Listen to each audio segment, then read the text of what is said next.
শিক্ষার্থীরা তোমাদেরকে welcome to my channel digital education Bangladesh.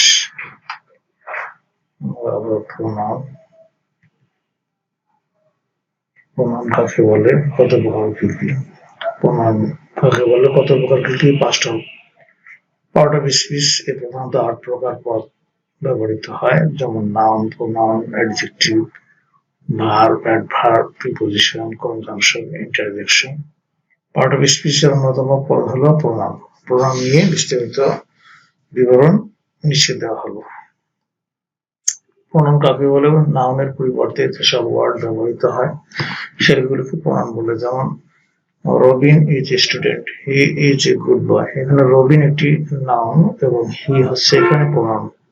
Dipak has a cow, it has 4 legs। এখানে cow এর পরিবর্তে ইট বসেছে, এটি একটি প্রোনাউন।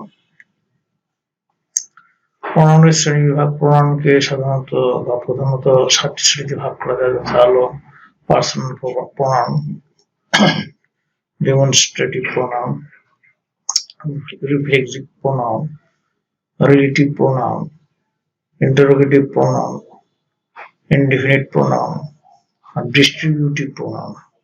এই 7টি ভাগে ভাগ করা যায়। আমরা প্রতিটি ভাগ পর্যায়ক্রমে শিখব একটি একটি করে। তোমরা মনোযোগ সহকারে ক্লাসটি অনুধাবন করো, কেমন?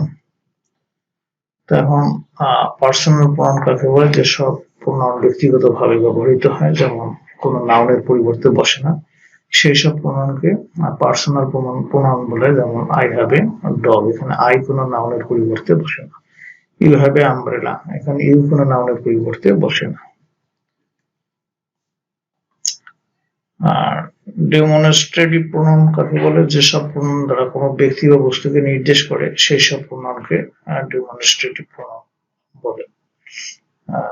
যেমন ধরো হি ইজ এ স্টুডেন্ট, এখানে বলে, কাকে কথাটা দরকার নেই, এটা তোমার কাকে কথাটা, কাকে বলে এই কথাটা,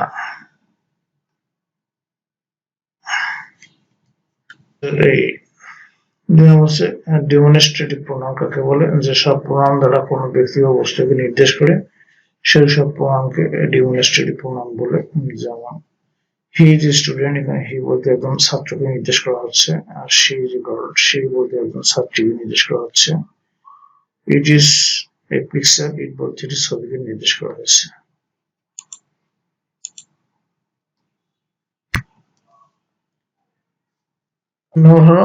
রিফ্লেক্সিভ প্রোনাউন কাকে বলে? আমি নিজে, তুমি নিজে, সে নিজে, তোমরা নিজেরা, তারা নিজেরা প্রভৃতি আত্মবাচক শব্দ। ইংরেজিতে এইসব শব্দকে রিফ্লেক্সিভ প্রোনাউন বলে। যেমন I myself done this, myself এর অর্থ হলো আমি নিজে, এটি আত্মবাচক শব্দ।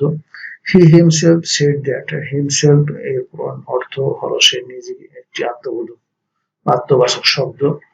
দে দেমসেলফ ওয়েন্ট দেয়ার, দেমসেলভস এর অর্থ হলো তারা নিজেরা, একটি আত্মবাচক শব্দ। এরপরে 4 নম্বর হচ্ছে রিলেটিভ প্রোনাউন কাকে বলে? হু, হুইচ ও দ্যাট, এই ওয়ার্ড তিনটি যখন কোনো সেন্টেন্সে ব্যবহৃত হয় তখন সেই সেন্টেন্সের প্রথমে ব্যবহৃত নাউনের সম্পর্কে সম্বন্ধ স্থাপন করে, তখন এই ওয়ার্ডগুলিকে রিলেটিভ প্রোনাউন বলে। যেমন and old man come here who was blind, এখানে old man এর সম্পর্কে সম্বন্ধ স্থাপন করা হয়েছে। give me the pen which was purchased yesterday, এখানে পেনের সঙ্গে সম্বন্ধ স্থাপন করেছে which। তারপর হচ্ছে Rakesh has shown me a watch that was given to him by his brother, এখানে watch এর সঙ্গে সম্বন্ধ স্থাপন করেছে that। ইন্টারোগেটিভ প্রোনাউন কাকে বলে? হু, হুইচ এবং হোয়াট এই শব্দ তিনটি প্রশ্নবোধক হয়ে যখন সেন্টেন্সে ব্যবহৃত হয় তখন এগুলিকে ইন্টারোগেটিভ প্রোনাউন বলে। যেমন হু ইজ হি, এখানে হু প্রশ্নবোধক ওয়ার্ড রূপে ব্যবহৃত হয়েছে। হুইচ ইজ দিস বুক, এখানে হুইচ প্রশ্নবোধক ওয়ার্ড রূপে ব্যবহৃত হয়েছে।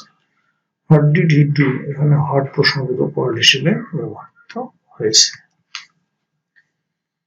ইনডেফিনিট প্রোনাউন কাকে বলে? যেসব প্রোনাউন দ্বারা নির্দিষ্ট কোনো ব্যক্তি বা বস্তুকে বোঝায় না, অর্থাৎ অনির্দিষ্ট ব্যক্তি বা বস্তুকে বোঝায়, সেই সব প্রোনাউনকে ইনডেফিনিট প্রোনাউন বলে। যেমন both of them are blind, এখানে both of them দ্বারা নির্দিষ্ট কোনো ব্যক্তিকে বোঝাচ্ছে না।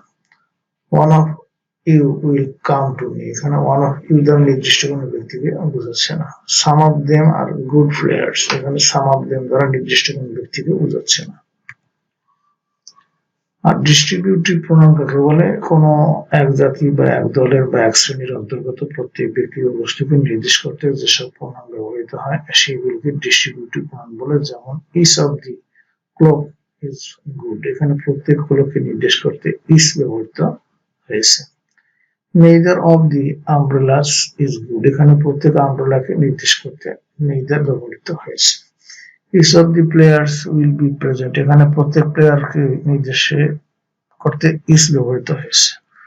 প্রিয় শিক্ষার্থীবৃন্দ, তোমাদের সবাইকে থ্যাংক ইউ। পরবর্তী ক্লাস দেখার আমন্ত্রণ জানিয়ে আজকে এখানে বিদায় নিচ্ছি। খোদা হাফেজ।